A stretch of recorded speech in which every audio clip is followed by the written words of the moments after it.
모닝 인사이트 시간입니다. 저희 또 묘일별로 이렇게 전문가들의 시각을 들어보고 있는데요. 오늘은 산업에 대한 이야기 나눠주실 분 먼저 모셨습니다. 미래에셋증권의 김수진 연구원입니다. 연구원님 안녕하세요. 네, 안녕하세요. 네, 오늘 연구원님과 함께 또 재밌게 이야기해 볼 텐데요. 오늘의 주제 먼저 만나보시죠. 네, 오늘 주제는요, 결국 끝날 때까지 끝난 게 아닌 통신 서비스 하반기 전망에 대해서 알아볼 텐데요. 통신업과 관련된 이야기를 먼저 하기 전에 저희 배경적으로 5G와 관련된 이야기를 좀 해봐야 될 것 같습니다. 지금 5G 가입자가 3만 명을 또 돌파를 했다고 하는데 최근에 업황 현황이 좀 어떨까요? 네, 5G 가입자 3천만 명 돌파를 했고요. 네. 3천만 명이네요. 네. 그리고 어쨌든 지금 사실은 전반적인 통신 서비스 산업 자체가 엄청 좋다고는 보여지지 않는 상황이에요. 네. 첫 번째 이유가 5G가 런칭한 지 5년 차에 진입을 했습니다. 네. 저희가 2019년 4월에 처음 3사가 런칭을 하고 나서 5년 차에 진입을 했기 때문에 사실은 5G 자체 사업, 그러니까 통신사의 가장 큰 비중을 차지하는 무선 사업부에서의 탑라인 성장이 제한적일 수밖에 없다라고 말씀드릴 수 있거든요. 그래서 지금 5G 침투율은 60%가 넘는 수준이고요. 그래서 이제 5G 같은 경우 이제 지금 한 2에서 3% 정도 YOY 매출 그로스가 나오고 있는데 이제 이런 점들로 인해 탑라인 성장 제한적일 수밖에 없다라고 볼 수 있습니다. 네, 그렇군요. 그러면 약간 5G도 좀 포화 상태에 이르렀다, 이렇게 봐도 되는 건가요?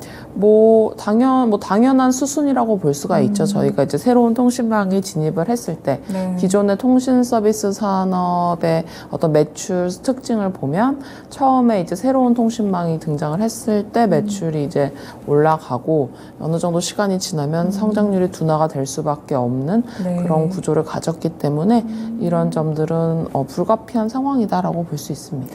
그럼 5G 사업에서 지금 점유율은 통신 3사들 가운데 어디가 가장 우세하게 좀 나오고 있나요? SK텔레콤이 가장 높은 상황이고요. 네. KT, LG 플러스 이어지는데 최근에 이제 특징이라고 보면 알뜰폰이라고 불리는 네. MVNO 사업자들의 성장이 굉장히 빠르게 증가를 하면서 점유율을 좀 나눠 갖기 시작한다라고 볼 수 있습니다. 네, 그렇군요. 그럼 유선 사업부에 대한 현황도 같이 짚어볼까요? 유선 사업부라고 하면 저희가 이제 집에서 보는 IPTV나 네. 인터넷이라고 볼 수 있을 텐데 유선 사업부 성장률이 생각보다 견조한 상황입니다. 그 이유는 저희가 이제 OTT가 등장했을 때 IPTV 사업이 어려워지는 것이 아니냐라는 이야기가 있었지만 네. OTT와 IPTV가 같이 가고 있고 그리고 이제 요즘은 통신사들이 다 직접 자체 제작 콘텐츠가 굉장히 늘어나면서 네. 그런 자체 제작 콘텐츠와 IPTV를 비롯한 유선 사업부를 같이 번들로 판매하면서 시너지 효과가 나오고 있는 상황이다라고 볼 수 있습니다. 네, 그렇군요. 이렇게 5G와 더불어서 유선 사업부 현황 같이 체크해보고 있는데요. 그러면은 통신 서비스, 이제 신성장 동력을 위해서 많은 3사들도 여러 가지 준비를 하고 있는 것 같은데 연구원님이 보시기에 신성장 동력 어디에 좀 방점을 두고 있다고 보시나요? 앞서 말씀드린 대로 5G를 비롯한 유무선 사업부 성장이 제한되다 보니까 네. 이제는 이제 신성장 동력에서 신성장을 통해서 이제 사실은 매출 그로스를 이제 목표로 해야 되는데요. 네. 그런 점에서 이제 통신사들이 최근에 관심을 갖는 사업 어떤 그런 산업은 이제 AI, 네. 메타버스, UAM, 클라우드 컴퓨팅 등등이 있다라고 말씀드릴 수가 있어요. 네. 그래서 전체에서 이제 이런 비통신 사업부 매출 비중을 보면 SK텔레콤은 한 14% 정도 되고요. 네. KT는 한 31% 정도 되고 네. LG U+는 한 11에서 13% 정도 된다라고 볼 수 있습니다. 그래서 이제 이 중에서 올해 가장 이제 유망하다고 볼 수 있는 산업이 AI잖아요. 네. 근데 이제 통신사들이 AI 비즈니스에 이렇게 열을 올리는 이유 중 하나, 첫 번째는 이들이 이제 IDC, 데이터 센터를 보유하고 있는데 AI 산업에서 필수적인 인프라가 데이터 센터거든요. 네.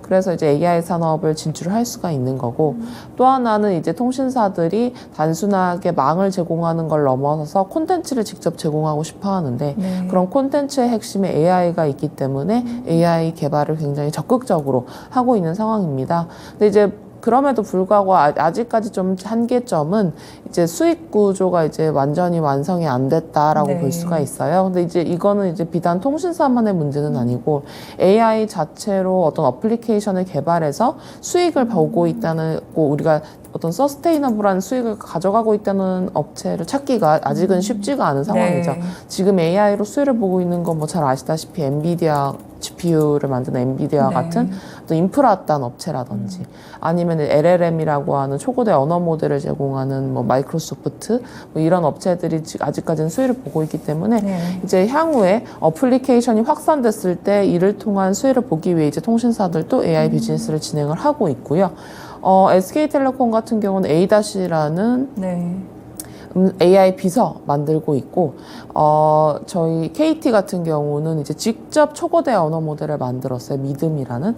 그래서 이를 통해서 엔터프라이즈 쪽, 우리 B2B 솔루션에서 이제 네. 이 AI를 많이 활용을 하고 있습니다. 그래서 이제 이런 식으로 AI도 많이 커질 거다라고 보고 있습니다. 수익 구조가 지금 확보가 완벽하게 안 됐다면 그럼 실적으로는 이어지고 있지는 않다는 말씀이신가요? 네, 아직 뭐 미세하게는 뭐 엔터프라이즈 솔루션 쪽에서 이제 잡히고 있지만 네. 이제 저희가 아직 의미 있는 수준은 아니다라고 볼 수 있겠죠. 네, 그렇군요. 그리고 이제 오늘 이슈도 한 가지 있어가지고 함께 체크를 해보겠습니다. 이제 스타링크 쪽에서 한국의 또 B2C 위성통신 서비스를 위해서 사업 허가를 또 준비 중이다, 이런 이야기도 나오고 있는데 위성통신과 관련돼서 통신주 어떻게 연결해 볼 수 있을까요? 네, 이제 스타링크가 이제 국내에 들어올 거라는 이야기는 이제 올해 초부터 나왔었고, 네. 지금 이제 기간통신사업자 신청을 했고, 4분기부터 본격적으로 서비스가 될 거라고 이야기가 되고 있습니다. 네. 그리고 이제 이 뉴스가 나온 건 어제 이제 정부와 통신사들이 함께 회의를 진행을 했기 때문에 앞으로 이 위성통신 쪽으로 어떻게 산업을 발전시킬 것인가에 대한 그런 회의를 진행했기 때문에 이 이야기가 나온 건데요. 위성통신 사업 같은 경우에는 이제 굉장히 시장에서 가장 큰 관심을 받는다고 볼 수 있어요. 왜냐하면 이 위성통신이라는 게 등장함으로써 기존에 이제 지상에서만 진행이 되던 어떤 기지국 시스템, 이런 망 시스템 같은 것들이 완전히 바뀌게 되면 이제 새로운 어떤 헤게모니가 형성이 될 거다라고 이제 보여지고 있거든요. 그래서 아직까지는 이 위성통신이 사용되는 영역이 이제 B2B, 완전 철저하게 B2B고, 이제 B2B 중에서도 항공, 아니면 뭐 선박, 이런 데서만 쓰이고 있어요. 그래서 저희가 요즘 비행기 타면 와이파이 돈 내면 쓸 수 있게만 맞아요. 해주시잖아요. 네.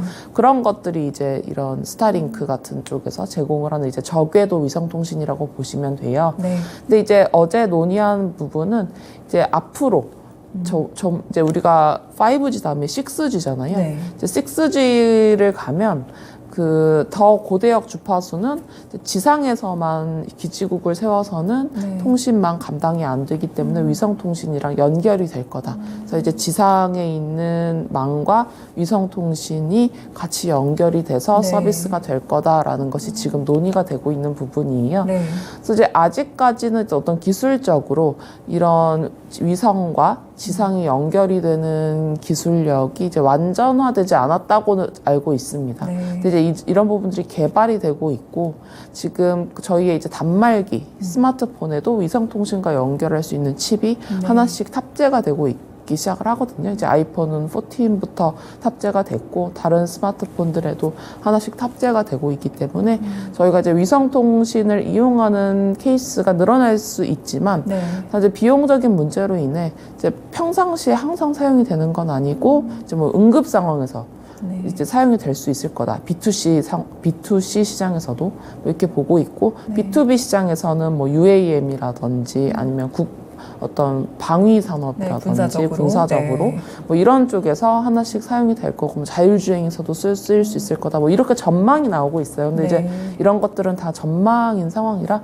저희가 좀 더 지켜봐야 된다라고 볼 수 있습니다. 네, 그렇군요. 위성통신 사업과 관련해서도 이제 여러 가지 전망들, 사업 초기이기 때문에 또 이런 부분들 살펴보시면 될 것 같습니다. 다시 이제 통신 쪽으로 넘어와서 통신 서비스 산업, 그러면 최근에 약간 주가도 좀 지지부진한 것 같고요. 한계 요인들은 어떤 게 있을까요? 이제 한계 요인이라고 하면 이제 가장 뭐 일단은 말씀드린 대로 5G 성장이 네. 성숙했다는 거 있겠지만 그것보다 이제 더 시장이 요즘 이번에 리스크 요인으로 갖고 있는 건 규제라고 볼 수가 있습니다. 그래서 올해 초에 이제 통신시장 경쟁 촉진 정책 방안이라는 TF가 구성이 되면서 네. 통신사들이 이제 통신비가 우리나라의 지금 현재 인플레이션 상황이다 보니까 인플레이션을 잡는 어떤 대표 요인으로 들어가면서 이제 가격 인하에 대한 압박이라든지 그리고 알뜰폰과 같은 다른 사업자들에 대한 기회를 확대해야 된다든지 그리고 나아가서 제사 이통사가 등장해야 된다 이런 논의들이 이제 나오면서 기존의 이제 통신 3사 업체들한테 리스크 요인으로 작용을 했습니다. 그래서 이제 그 가격 인하에 대해서 먼저 말씀을 드리면 이미 이제 5월, 4월, 5월에 중간 요금제가 출시가 됐고 이번에 이제 중간 요금제 특징은 청년 요금제와 시니어 요금제가 등장을 하면서 굉장히 가격이 세분화됐다는 점이거든요. 그래서 제가 이제 오늘 오면서도 그 SK텔레콤이 청년요금제 광고하는 걸 봤어요. 그래서 예전 같으면 통신사가 이렇게 낮은 요금제, 그러니까 중간 요금제라고 하면 어쨌든 기존보다는 좀 저렴한 그렇겠죠. 요금제를 제공한다는 건데 이런 것들을 부담을 느꼈을 건데 최근에 이제 알뜰폰 사업자가 너무 이제 늘어나고 이제 이쪽 시장이 커지면서 오히려 통신사들도 조금 저렴한 요금제로 청년이나 시니어 같은 특정 연령층을 유저들을 이제 이탈률을 막겠다는 그런 의지가 강해서 이제 중간 요금제 출시가 됐고 이런 부분들이 오히려 유저들 아낀 효과를 강화시키는 데 영향이 있을 것 같다라고 저는 보고 있고요. 그다음에 이제 알뜰폰 사업자 같은 경우는 이제 저희가 이제 알뜰폰 사업자가 쓰는 망 자체도 통신 3사가 제공하는 거거든요. 그래서 이제 이걸 도매대가로 제공한다는데 이 도매대가 자체를 한 20% 정도 인하를 했습니다, 올해. 그러면서 이제 어제 또 뉴스가 나오는데 5G 쪽에서도 알뜰폰에서 되게 혁신적인 요금제들이 굉장히 많이 나오고 있어요. 그래서 이제 알뜰폰 사업자가 확대되는 것도 이제 지속이 될 것 같다. 그리고 이제 세 번째로 가장 지금 중요한 게 제사이통사 등장력인데요. 제사이통사 같은 경우에 사실 초반에는 저희가 알뜰폰 사업자 중에 제사이통사가 등장하지 않겠냐라는 예상이 많았어요. 근데 사실 알뜰폰 사업자 입장에서 도매대가 저렴한 요금으로 쓰면 되기 때문에 굳이 제사이통사로 진출을 하면서 막 자기들이 직접 기지국이나 망을 깔 필요는 없다라고 보여지거든요. 그래서 저는 오히려 올해 이제 28GHz 중대역 주파수를 통신 3사가 모두 포기를 했기 때문에 이렇게 중대역 주파수 이상의 주파수 대역을 가져갈 수 있는 제사 이통사가 나타나지 않을까라고 보고 있어요. 그래서 결국 이런 중대역 주파수 이상 대역을 구축하는 것이 추후에 이제 위성통신하고도 연결이 되는 부분이기 때문에 이런 쪽에서 충분히 제사 이통사가 나올 수 있지 않을까라고 보고 있어서 이 결정이 올해 6월, 지금 올 6월에 이제 나올 걸로 이제 예정이 되어 있는데 이 부분을 가장 주목을 해서 봐야 되지 않나라고 보고 있습니다. 네, 그렇군요. 통신시장에서는 확실히 규제가 좀 한계 요인으로 꼽히고 있는 것 같습니다. 그런데 이런 규제에도 불구하고 통신주를 매수하게 된다면 어디에 매력 포인트가 있을까요? 네, 그럼에도 불구하고 이제 제가 통신 서비스 산업 추천을 드리는데요. 그 이유 가장 큰 거 바로 배당 수익률 때문입니다. 지금 SK텔레콤 같은 경우는 6% 후반대, 이제 KT와 LG플러스는 5% 후반대의 배당 수익률이 보장이 된 상황이에요.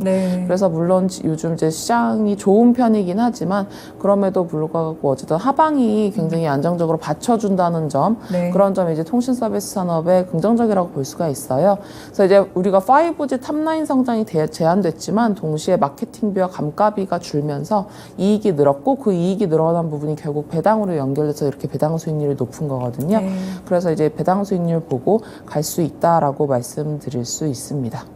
그렇군요. 배당 수익률 외에는 뭐 다른 것들은 없을까요? 그리고 이제 생성 AI가 등장을 하면서 저희가 이제 AI 수혜주들 많이 찾으려고 이제 하시는데 가장 큰 수혜를 받을 수 있는 게 이제 GPU, 엔비디아 다음이 바로 전 데이터 센터라고 보고 있어요. 그러니까 우리 GPU가 구축되는 게 결국 데이터 센터거든요. 근데 이제 데이터 센터 가장 많이 보유하고 있는 업체가 바로 통신 3사입니다. 그래서 우리나라 전체 데이터 센터 공급량의 20% 이상 갖고 가고 있기 때문에 이 데이터 센터 산업 성장률이 두 자릿수 이상으로 나오고 있어요.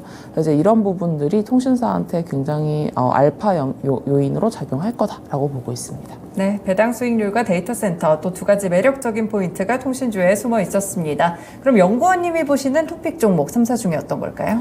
네, 3사 중에 SK텔레콤 탑픽으로 말씀드리고 있습니다. 그 이유는 이제 올해부터 SK 브로드밴드에서 1,500억 원 이상의 배당을 실시를 하면서 네. 추가적인 배당 지원이 마련이 된 상황이에요. 그래서 이미 배당 수익률이 6% 후반을 기록을 하는데 거기에 추가적으로 하반기에 자사주 매입이 예정이 되어 네. 자사주 매입이 있을 것으로 저희가 예상을 하고 있습니다.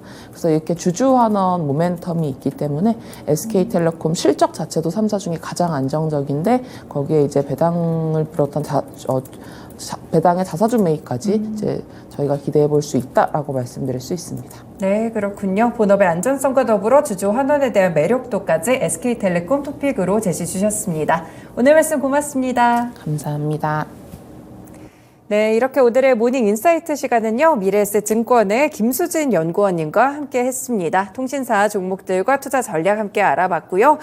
오늘 시장을 보면 FOMC에서 매파적인 동결의 이런 결과를 내놓게 됐죠. 시장의 예상치와는 어떻게 달랐을지 또 비교를 해보시면서 투자해보시면 좋을 것 같고요. 어제 사실 2차 전지 종목들이 상당한 변동성을 좀 겪었는데 최근에 종목별로도 이 장중에도 많이 흔들리는 움직임 보이고 있습니다. 끝까지 또 투자에 집중을 하셔가지고요. 수익 챙겨가시는 하루 되시길 바라겠습니다. 지금까지 다양한 투자 판단에 도움이 되는 말씀들 전해드렸는데요. 특정 종목의 상승 하락을 보장하지는 않습니다. 모닝쇼 여기서 마치겠습니다. 시청해주셔서 고맙습니다.